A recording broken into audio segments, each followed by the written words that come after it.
Tamil Nadu politics లో ఇప్పుడు మామూలు మంటలు పుట్టడలేదు. అసెంబ్లీ ఎన్నికల నగారా మోగకు ముందే చెన్నై నుంచి మధురాంతకం వరకు రాజకీయ సెగలు రేగుతున్నాయి. ప్రధాని Modi versus CM Stalin X వేదికగా మొదలైన ఈ వార్ ఇప్పుడు పీక్స్ కు చేరింది. తమిళనాడులో అసెంబ్లీ ఎన్నికల సమయం దగ్గర పడుతూ ఉండటంతో రాజకీయ ముఖ చిత్రం ఒక్కసారిగా వేడెక్కింది.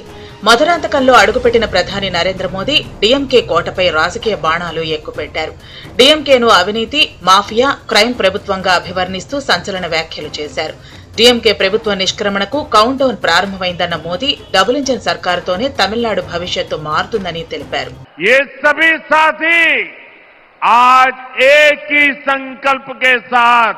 यहाँ जुटे हैं और वो संकल्प है हमें तमिलनाडु को डीएमके सरकार से मुक्ति दिलानी है। हमें तमिलनाडु को एक विकसित, सुरक्षित और करप्शन फ्री स्टेट बनाना है। मैं ये साफ साफ देख सकता हूं डीएमके सरकार के एग्जिट का काउंट डाउन शुरू हो चुका है। అయితే ప్రధాని పర్యటనకు ముందే సోషల్ మీడియా వేదికగా అసలైన యుద్ధం మొదలైంది. మధురాంతకంలో జరిగే భారీ బహిరంగ సభలో పాల్గొనడానికి ముందు అవినీతి డీఎంకే ప్రభుత్వానికి వీడ్కోలు పలికే సమయం ఆసన్నమైందని మోదీ ఎక్స్ వేదికగా పిలుపునిచ్చారు. తమిళనాడు ప్రజలు ఎన్డీఏతోనే ఉన్నారని ధీమా వ్యక్తం చేశారు. దీనికి అంతేఘాటుగా సీఎం ఎంకే స్టాలిన్ కౌంటర్ ఇచ్చారు. తమిళనాడు ఎన్డీఏతో లేదు, ఎన్డీఏ చేసిన ద్రోహాలను లెక్కిస్తోంది అంటూ ఘాటుగా స్పందించారు. అంతేకాదు, కేంద్రం పెండింగ్ లో పెట్టిన అనేక అంశాలను స్టాలిన్ తన పోస్టులో ప్రస్తావించారు.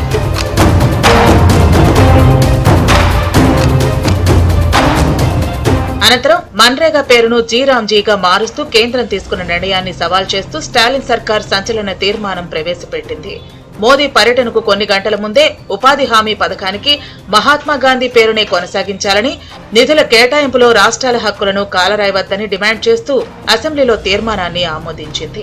நிதி பங்களிப்பு மகாத்மா காந்தி தேசிய ஊரக வேலை உறுதி திட்டத்திற்கான நிதி பங்களிப்பினை போலவே திருத்தி அமைக்கப்பட வேண்டும் என்றும், தேசத்தந்தை மகாத்மா காந்தி அவர்களின் பெயரை நீக்கி பல்வேறு உள்நோக்கங்களை கொண்டு இத்திட்டத்திற்கு வளர்ச்சியடைந்த இந்தியா ஊரக வேலைவாய்ப்பு உறுதி மற்றும் வாழ்வாதார இயக்கம் ஊரகம் பிபி ராம்ஜி என பெயர் மாற்றம் செய்யப்பட்டு உள்ளது.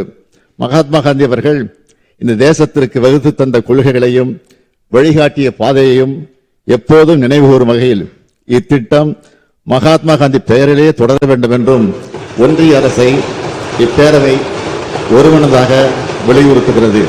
మోదీ పర్యటనతో తమిళనాడులో ఎన్నికల వేడి పీక్స్ కి చేరింది. ఒకవైపు అవినీతి ఆరోపణలతో మోదీ అటాక్ చేస్తుంటే, మరోవైపు నిధుల నిలదీతతో స్టాలిన్ ప్రభుత్వం ఎదురు దాడికి దిగుతోంది.